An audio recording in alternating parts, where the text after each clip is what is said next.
তিনি আমাকে পারমিশন দিলেন না, এমনকি অরূপের সঙ্গে দেখাও করতে দিলেন না। তাদের ভয় আমি যদি কোনো তথ্য প্রমাণ নষ্ট করে দিই। মাথায় এলো অরূপের বস চৌধুরীর কথা। উনি নিশ্চয়ই হেল্প করতে পারেন। চৌধুরী আমাকে সাহায্য করলেন না। তার কাছে এই কেসটা তদন্ত করার অনুমতি চাইলাম।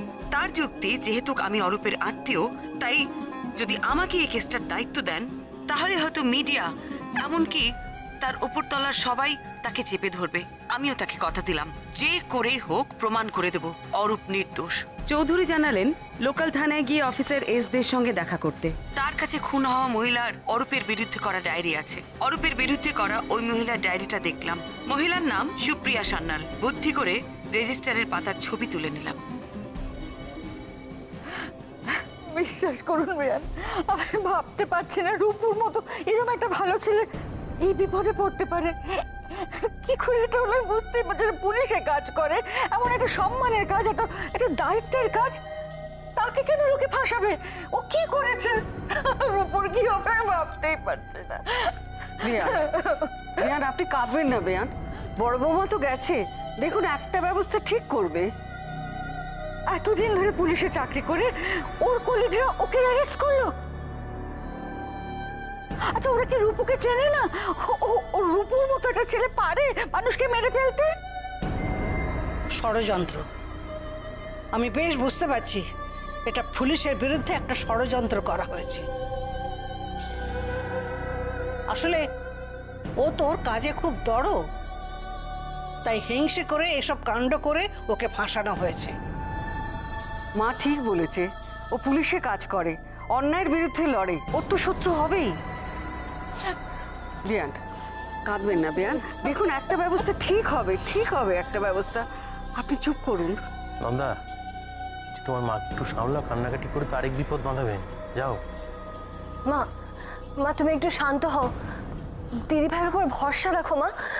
দিদিভাই যখন গেছে ভাইয়ের কোনো ক্ষতি হতে দেবে না, ভাইয়ের গায়ে একটা মাচড় লাগতে দেবে না। তুমি দেখো তোমার ছেলে মাথা উঁচু করে ফিরে আসবে। মা প্লিজ কেঁদো না মা, প্লিজ। আচ্ছা বাবা, ব্যাপারটা আমার ঠিক জানা নেই। একজন আইপিএস অফিসারকে কি এইভাবে অ্যারেস্ট করা যায়? সে আমি জানি না, তবে নিউজে যেভাবে বলছিল যে হাতে নাতে ধরা গেছে, তাতে পুলিশ আরো বেশি জোর পেয়েছে ওকে অ্যারেস্ট করার। মিস্ত্রিভাবে ফাঁসানো হয়েছে অরূপকে। খুব খারাপ। রূপু এসেছে, নিশ্চয়ই আমার রূপু এসেছে। বেয়ান, ঠিক আছে ঠিক আছে।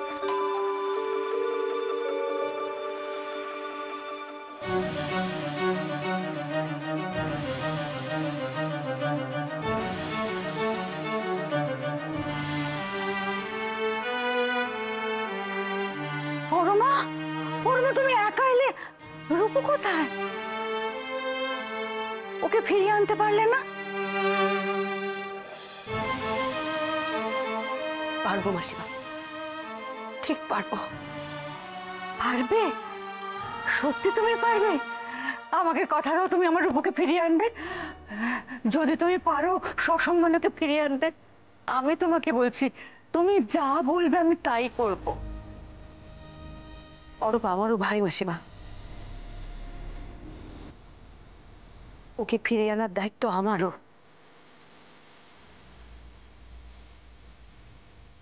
আমি ওকে ঠিক ফিরিয়ে আনবো।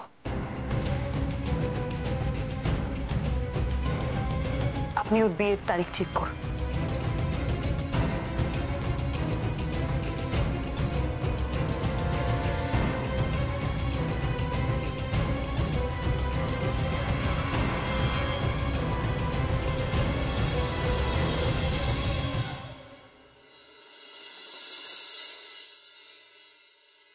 তুই রেডি? বৌদিকে ডাকবো? ও ডাকতে গেছে মনে হচ্ছে। দেখ মেজদা, এই কেসটা না আমার খুব একটা কিছু করার নেই। যদি অন্যরকম ব্যাপার হতো তাহলে আমি চেষ্টা করতাম অন্তত বেল করিয়ে। তবু তো তুই কিছুটা বুঝিস এই ব্যাপারটা, আমরা তো কিছুই বুঝি না। মানে অরূপকে ঠিক, অরূপের এগেনস্টে কেসটা পুলিশ কিভাবে সাজাচ্ছে কোর্টে, আমাদের তো কোনো ধারণা নেই। একটু চেষ্টা করে দেখিস। সে তো চল। বলছি ইম্পর্টেন্ট ডকুমেন্টস যা যা সব গুছিয়ে নিয়েছিস ঠিক মতো? হ্যাঁ হ্যাঁ, সব নিয়ে নিয়েছি। এখন ভালোই ভালো সবকিছু মিটে গেলে ভালো হয়। নন্দা, এবেলা কি রান্না হবে? আমি কিছু ঠিক করিনি। আমাকে তোমাদের সাথে নিয়ে চলো না দিদিভাই। না, তুই বাড়িতে থাক। মা, ঠাকুমা, মাসিমা সবাই বাড়িতে, ওদের সামলানোর জন্য কাউকে তো দরকার। বৌদি একদম ঠিক কথা বলেছে, তুমি বাড়িতে থাকো, এদিকটা কে সামলাবে? দিদিভাই ভাইয়ের বেল হয়ে যাবে তো? কেন ওরা এরকম অ্যালিগেশন লাগাচ্ছে বলো তো ভাইয়ের নামে? ও তো কোনোদিনও কোনো অন্যায় করেনি। তুমি এত অস্থির হচ্ছ কেন বলো তো? তুমি তো বৌদির সঙ্গে এতগুলো কেসে গেছো, তুমি তো জানো বিষয়গুলো। অন্যের কেস ইনভেস্টিগেট করা নিজের ভাইয়ের সাথে কিছু হওয়ার মধ্যে অনেক তফাৎ আছে। কেন বুঝতে পারছো না তুমি সেটা? এত টেনশন কেন করছিস? হ্যাঁ, শক্ত হ নন্দা, এত টেনশন করিস না, আমরা সবাই আছি তো, আমাদের লড়াই করতে হবে। অরূপের কিচ্ছু হবে না, ঠিক হয়ে যাবে। হ্যাঁ বৌদি শোন, আমি বাড়িতে আছি, বাবার সঙ্গে এই বিষয় নিয়ে একটু আলোচনা করবো, তো যখন দরকার হবে আমায় ফোন করবি কিন্তু। হ্যাঁ হ্যাঁ, কান্নাকাটি করিস না। আসছি, চল টাবলু। বম্মা, তুমি মামুকে নিয়ে ফিরবে তো? প্রমিস করো মা, ফিরবে তো বম্মা?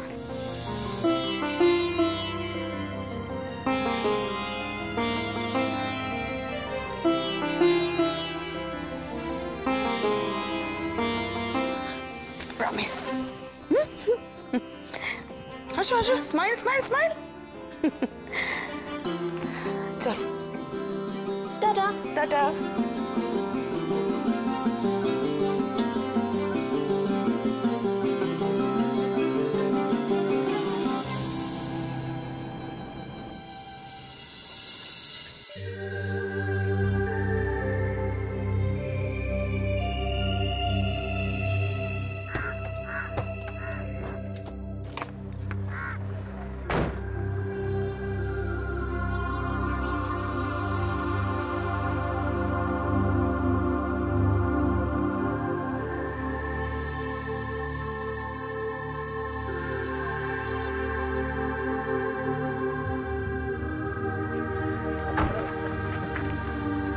অফিসার অরূপ রায়, আপনি কিছু বলতে চান?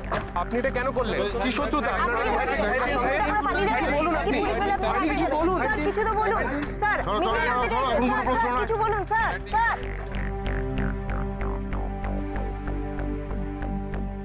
আমি ছাড়বো না টাবলু, আমি কাউকে ছাড়বো না। যারা অরূপের বিরুদ্ধে এই ষড়যন্ত্র করেছে তাদের সব কটাকে আমি খুঁজে বার করবো, সব কটাকে টেনে আনবো সামনে। আমি জানি অরূপ নির্দোষ, নির্দোষ অরূপ।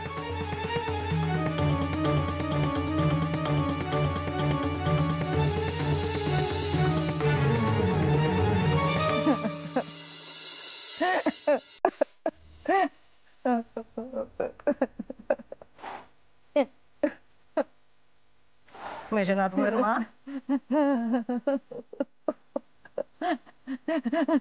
মেঘনাথ ভাইয়ের মা, ওঠো। বেয়ান, বেয়ান, সকাল থেকে কিছু খাননি, একটু কিছু মুখে দিন। আমাকে অনুরোধ করবেন না বেয়ান, আমার গলা দিয়ে খাবার নামবে না, আমাকে জোর করবেন না প্লিজ। তাই বললে কি হয়? কাল থেকে কিচ্ছু মুখে তোলনি। ওঠো, এভাবে থাকলে শরীর খারাপ করবে। ওঠো। আমি ভাবছি না মাসিমা, আমার ছেলেটার কি হবে? আমি বুঝি, মায়ের মন দুর্বল তো হবেই, কিন্তু এভাবে না খেয়ে থাকলে বিপদ বাড়বে বই কমবে না। আমাদের এখন লড়াই করে যুঝতে হবে। ওঠো, ওঠো, আমি গুরুজন, আমি বলছি, আমার কথা শোনো। ওঠো, ওঠো, ওঠো। বেয়ান, বেয়ান, আর কাঁদবেন না বেয়ান, উঠুন, একটু কিছু মুখে দিন। একটু। আমার উপরে কি খাচ্ছে, কি করছে আমি কিচ্ছু জানি না। সত্যি খুব খারাপ সময় ওর যাচ্ছে। কি ক্ষতিটা করেছিল বলুন তো, কেন করে এরকম বলো? যে কাজটা করেছে তার দুর্ভোগ সে নিশ্চয়ই ভুগবে। আচ্ছা, ওরা কি ফোন করেছিল? বেল পেয়েছে?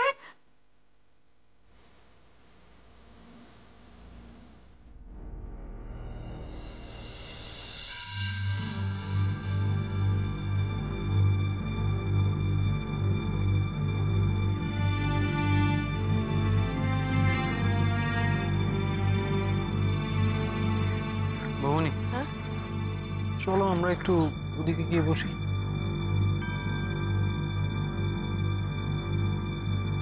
বৌনি 1 মিনিট।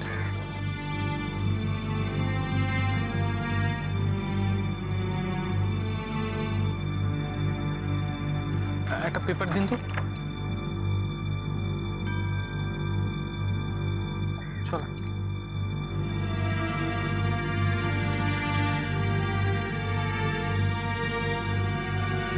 দুটো চা দিই।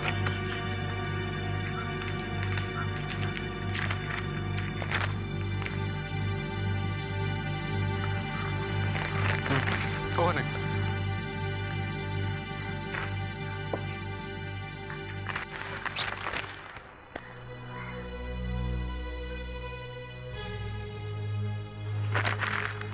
ডিসগাস্টিং। সব কাগজে একই রকম ভাবে খবরটা লিখেছে, যেন ওরা অলরেডি শিওর যে কোনটা অরূপী করেছে। দেখ না, জাস্ট একটা স্কুপ পেলেই হলো। অন্তত বেলটা যদি আজকে হয়ে যেত না। এমনি বাড়ির বাচ্চাগুলো ভীষণ ডিসঅ্যাপয়েন্টেড হয়ে আছে। তো যখন জানতে পারবে এই খবরটা কিভাবে রিয়্যাক্ট করবে কে জানে। মনি, কি ভাবছো বলো তো? এই ব্যাপারটা আমার খুব অদ্ভুত লাগছে, জানিস টাবলু? কোন ব্যাপারটা? সাধারণত এই ধরনের কেসে পুলিশ কিন্তু ব্যাপারটাকে খুব একটা পাবলিক করে না, চেপেই রাখে, নিজেদের বদনামের ভয়। কিন্তু এখানে ব্যাপারটা সম্পূর্ণ উল্টো। পুলিশই প্রেস কনফারেন্স করে পুরো ব্যাপারটা সবাইকে জানাচ্ছে। যদি সত্যি ওদের তরফ থেকে কোনো ইনভেস্টিগেশন হয়, তাহলে তো এই ধরনের কাজ খুব চুপচাপ, মানে একেবারে সিক্রেটলি করা উচিত। এক্স্যাক্টলি। তার মানে তুমি বলছো পুলিশ ঠিক করে ইনভেস্টিগেট করছে না, ওরা কেসটা অরূপের ঘাড়ে চাপিয়ে দিয়ে জাস্ট অপেক্ষা করছে আদালত কি রায় দেবে সেটা জানার। কিন্তু ওরা সেটা স্বীকার করবে না, বরং এমন ভাব করছে যেন ওরা নিরপেক্ষ, সততা দেখাচ্ছে। কিন্তু কিন্তু জাল অনেক গভীরে মনে হচ্ছে টাবলু। এর তল পাওয়া খুবই কঠিন।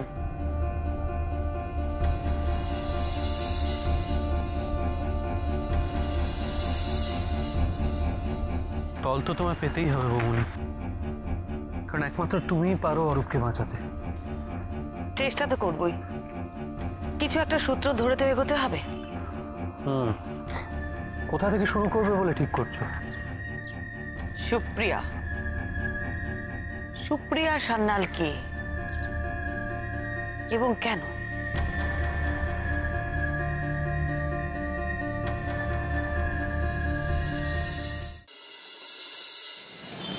Excuse me.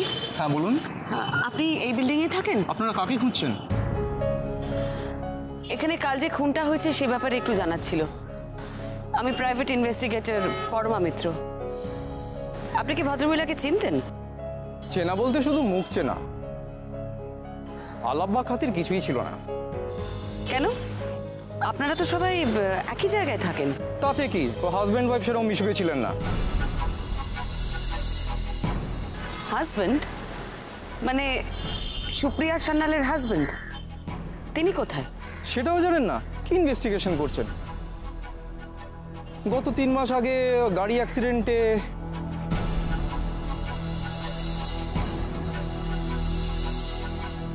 যাকে এর থেকে বেশি কিছু বলতে পারবো না, আমার তাড়া আছে। এক মিনিট, বলছি যে আপনাদের বিল্ডিং এ কি কেউ নেই যার সাথে সুপ্রিয়া সান্যাল বা তার স্বামীর আলাপ ছিল?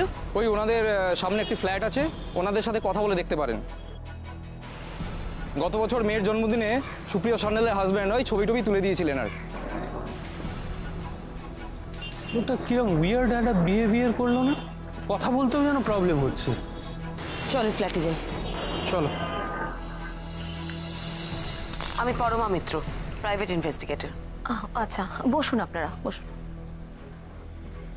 ওই সুপ্রিয়া সান্যালের কেসটা আমি দেখছি। তো আমি কিভাবে আপনাকে সাহায্য করতে পারি? আপনার থেকে আমার কিছু জিনিস জানার আছে। আপনার নাম আমি শুনেছি, কাগজেও দেখেছি, কিন্তু ওই ফ্যামিলি সম্পর্কে তেমন কিছু আমরা জানি না।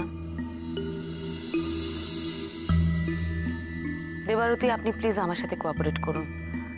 এই বিল্ডিং এর একজন আমাকে জানালেন যে ওনাদের সাথে কিছুটা হলেও আপনাদের আলাপ পরিচয় ছিল।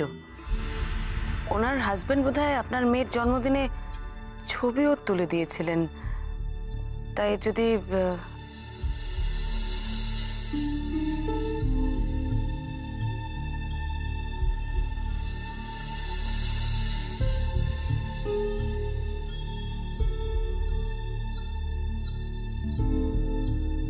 নন্দু, নন্দু তো দেখলি পরমা পারলো না।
তাই ওনাকে রিকোয়েস্ট করেছিলাম আমার মেয়ের জন্মদিনের ছবি তুলে দেওয়ার জন্য। কাল সকালে আপনি কোথায় ছিলেন? বাড়িতেই ছিলাম। ও, আপনার উল্টো দিকের ফ্ল্যাটটাই তো সুপ্রিয়া সান্যালের। ওখানে কাউকে ঢুকতে দেখেছিলেন? না, আসলে সকালে মেয়েকে স্কুলে দেওয়া নিয়ে ব্যস্ত থাকি তো, কাজকর্ম থাকে, তাই আর খেয়াল করে উঠতে পারিনি। আচ্ছা, আপনার সঙ্গে তো ওনার বেশ ভালো আলাপ ছিল। উনি কি আপনাকে কখনো বলেছিলেন যে ওনাকে কেউ কোনোভাবে ডিস্টার্ব করছে বা এই ধরনের কিছু? ভালো আলাপ ঠিক না, তবে পরিচিত ছিলেন। ওনারা আসলে মিশুকে ফ্যামিলি বলতে যা বোঝায় সেরকম ঠিক ছিলেন না। তাহলে আপনার মেয়ের জন্মদিনে যে ছবি তুলেছিলেন? ওই একবারই অনুব্রতবাবু এসেছিলেন, ওনাকে বলাটাই আমার ভুল হয়ে গেছিল, তার জন্যই এত ঝামেলায় পড়তে হলো। ঝামেলা? হ্যাঁ, আসলে অনুব্রতবাবু ভালো ফটোগ্রাফার ছিলেন, তো তাই জন্যই গত বছর আমার মেয়ের জন্মদিনে ছবি তুলতে রিকোয়েস্ট করেছিলাম। কিন্তু উনি যা ছবি তুললেন, সেই ছবির জেরে কত যে অশান্তি পোহাতে হচ্ছে আমাকে। কেন, কি ছিল সেই ছবিতে? দেখুন, এটা আমি আপনাদেরকে বলছি, কিন্তু প্লিজ এটা বাইরে যেন জানাজানি না হয়। বেশ। সেইবার উনি সবকটা ছবি এমনভাবে তুলেছিলেন যে প্রত্যেকটা ছবিতে আমাকে দেখা গেছিল আমার হাজবেন্ডের এক বন্ধুর সঙ্গে। কখনো আমি তার সাথে কথা বলছি, কখনো আমি তাকে কেক খাওয়াচ্ছি, বা কখনো কোল্ড ড্রিঙ্কস দিয়ে আমি তার সাথে হেসে হেসে কথা বলছি। আমার মেয়ের জন্মদিনের প্রত্যেকটা ছবিতে শুধু সে আর আমি। অদ্ভুত তো। শুধু অদ্ভুতই নয়, রীতিমতন অস্বস্তিকর। ছবিগুলো তো আমার হাজবেন্ডও দেখলেন, আর তারপরে দারুণ অশান্তি শুরু হয়ে যায় আমার সংসারে। ও আমাকে সন্দেহ করছিল, আর এই ধরনের ছবি দেখলে সন্দেহ করাটাই স্বাভাবিক। আপনি অনুব্রতবাবুকে কিছু বলেননি? কি বলতাম, আমি তো ছবি তুলতে রিকোয়েস্ট করেছিলাম, কিন্তু তারপর থেকে ওনার সঙ্গে আর আমরা কেউ যোগাযোগ রাখিনি, আমরা এড়িয়ে চলতাম। একটা ব্যক্তিগত প্রশ্ন করছি আপনাকে, প্লিজ কিছু মনে করবেন না। আপনার স্বামী যে আপনাকে সন্দেহ করেছিলেন, তার সত্যি কি কোনো কারণ ছিল? হ্যাঁ, কিন্তু বিশ্বাস করুন, এ ব্যাপারে আমরা কাউকে কিছু জানতে দিইনি। কিন্তু অনুব্রতবাবু ছবিগুলো এমনভাবে তুললেন যে সবকিছু ছাপিয়ে ওটাই মেন হয়ে দাঁড়ালো। আচ্ছা, এই ঘটনার আগে অনুব্রতবাবু কখনো কি আপনাকে কিছু বলেছিলেন? মানে আপনার স্বামীর বন্ধুর সাথে যে আপনার একটা সম্পর্ক আছে, আর সেটা যে উনি জানেন, সেরকম কোনো ইঙ্গিত কি দিয়েছিলেন উনি? না, কখনো না। উনি যে এরকম কিছু করতে পারেন সে ব্যাপারে কোনো ধারণাই ছিল না আমার।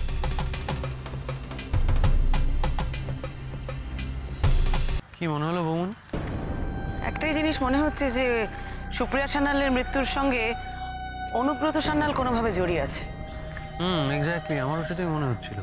এই লোকটা কি অদ্ভুত ছিল না, ইচ্ছে করে এমনভাবে হাজব্যান্ড ওয়াইফের ছবি তুলেছে যাতে ওদের মধ্যে ঝামেলা বেঁধে যায়। আচ্ছা, লোকটার মোটিভটা কি ছিল বলে মনে হচ্ছে? জানি না, তবে এরকম একটা জায়গায় ফ্ল্যাট, তার মানে টাকা পয়সা ভালোই ছিল। হ্যাঁ, বাইরে থেকে দেখে তো তাই মনে হচ্ছে। ওদের সম্পর্কে আরো অনেক খবর জোগাড় করতে হবে। কি করে জোগাড় করবে? পুলিশ তো কোনো রকম হেল্পই করছে না। ঠিক আছে, করছে না, আমাকেই তাহলে একটা উপায় বার করতে হবে। টাবলু, যে করেই হোক অরূপকে আমাকে বাঁচাতেই হবে। এই যে আজ আমি গোয়েন্দা পরমা মিত্র, সেটা তো অরূপেরই জন্যে। আমার যেটুকুনি নাম যশ খ্যাতি, অনেকটা ক্রেডিটই কিন্তু অরূপের। আমার এই নতুন আইডেন্টিটি খুঁজে বার ওই করেছে। ও জন্য না করলে আমি কোনোদিনও গোয়েন্দাগিরিতে যেতামই না। অরূপের সাথে কোনো রকম অন্যায় আমি কিছুতেই হতে দিতে পারবো না। ঠিক আছে বৌমনি, তুমি এইভাবে ভেঙে পড়ো না, পুরো ব্যাপারটা তো তোমাকেই সামলাতে হবে। আচ্ছা আম্মা, এবার আমরা কোথায় যাব? সুপ্রিয়া সান্যালের বাপের বাড়িতে, অবন্তী মোহন চ্যাটার্জির বাড়ি। চল।